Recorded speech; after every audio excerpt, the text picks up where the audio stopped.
Jeg har valgt at arbejde med artiklen, som hedder Sæt digitale læringsmål, og den er skrevet af Mikkel Haarder. Grunden til, at jeg har valgt den her artikel er, at jeg synes, den hænger rigtig godt sammen med min problemformulering. Og da den går ind i diskussionen om, hvorfor vi overhovedet behøver digital dannelse i grundskolen.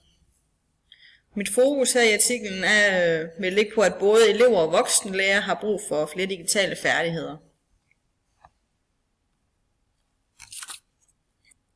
Artiklen den fortæller om, at verden er blevet mere digital, og derfor har eleverne nu til dags også brug for mere hjælp til at få faglig udbytte ud af den her teknologi.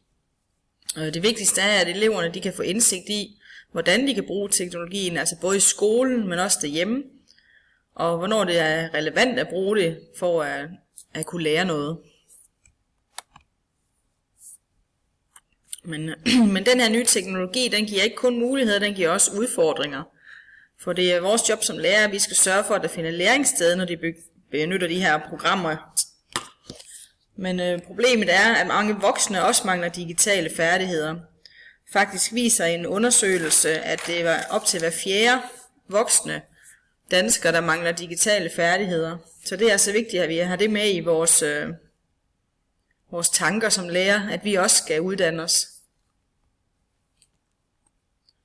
Og det, som mange voksne, men også børnene, de skal blive bedre til, det er, at vi skal lære at forholde os kritisk til det, vi møder på internettet. Og vi skal lære, hvordan vi deltager i online debatter.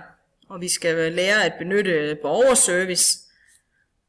Og så er det vigtigt, at eleverne lærer at producere ved hjælp af digitale teknologier, da det er det, der bliver eftersøgt i på fremtidens arbejdsmarked.